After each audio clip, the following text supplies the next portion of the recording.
Welcome back, Focus Learners. Today we're jumping right into another explainer, and man, we are looking at one of the most absolutely astonishing events in modern history, the miracle on the Hudson, the plane that refused to fall. This is an incredible true story that honestly just defies both logic and physics. We're going to break down exactly how it all unfolded, the sheer scale of the crisis, and why this one singular event completely changed our understanding of human performance under unimaginable pressure. Okay, let's dive into this. January 15th, 2009. It started off just like any other Thursday. This was a completely ordinary world. Millions of people woke up, grabbed their morning coffee, and just went about their daily routines. They were fighting traffic, catching trains, boarding flights. There was literally nothing in the air that suggested history was about to be made. We really take the safety of modern aviation for granted, don't we? We just assume that thousands of daily flights are going to take off and land without a single hitch. And for almost everyone on the planet, this date was entirely forgettable. But for a select group of people, well, this specific date would soon come to mean a fiery intersection of terror, sheer luck, and unparalleled skill. Section 1. A freezing winter afternoon. So, to really wrap our heads around the stakes here, we have to understand the environment. It wasn't some mild, forgiving day. It was bitterly, dangerously cold out. The high was a bone-chilling 20 degrees Fahrenheit. The water in the rivers around the city? Barely above freezing. Down on the ground, New York City was just surging with its usual chaotic energy.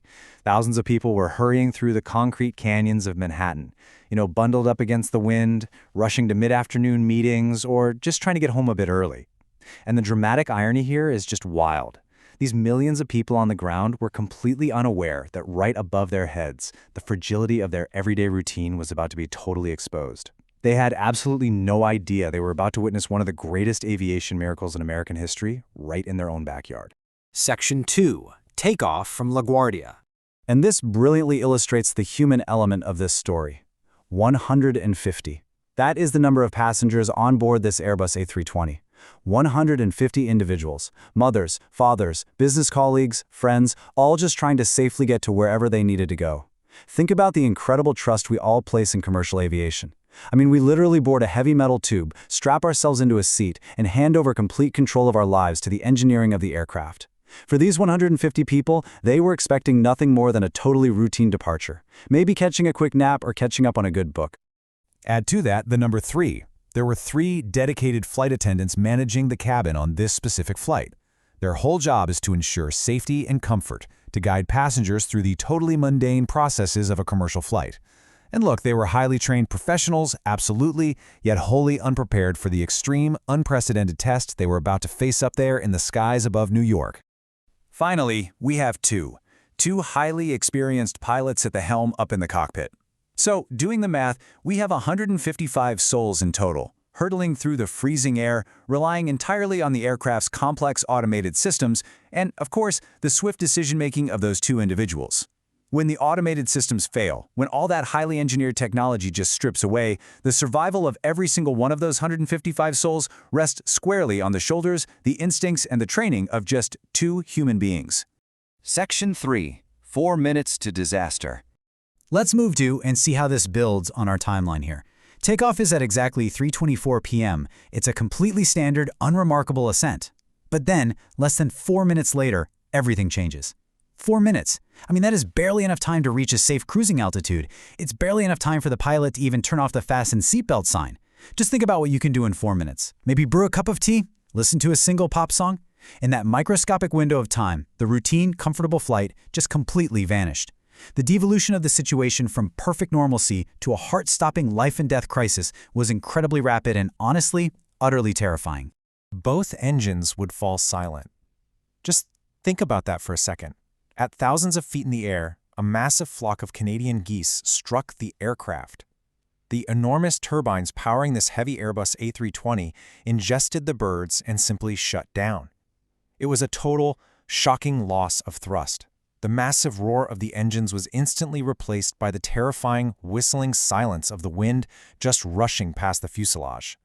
So the crucial point is, why was this such an absolute nightmare scenario? Well, first off, they're losing altitude rapidly over one of the most densely populated, crowded cities on Earth. There are literally millions of people, skyscrapers, and bridges directly beneath them. Second, there was no airport within easy reach for an aircraft that was now essentially a 150,000-pound metal glider with absolutely no propulsion. They did the math in seconds, calculating altitude, speed, drag, and quickly realized they couldn't make it back to LaGuardia, and they couldn't make it across to Teterboro. And third, because of those two compounding facts, disaster seemed absolutely inevitable. It was like an unsolvable physics problem. Gravity was pulling them down, and there was nowhere safe to land. Section 4, the impossible miracle. Yet what happened next shocked the entire world. And you know what? It truly did.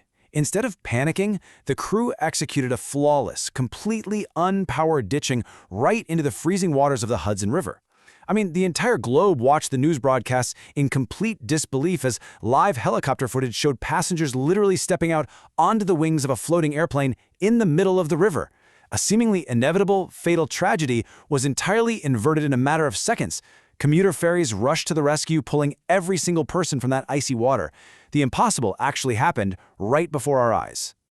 And this brings the whole story full circle. This is the incredible, true story of U.S. Airways Flight 1549. It wasn't just a fleeting news story. It became a global symbol of hope and just extreme professional competence. It's going to forever be remembered in the history books as the flight that turned a guaranteed tragedy into an absolute miracle, proving that even when the machines we build fail us completely, the human spirit and human skill can absolutely still prevail.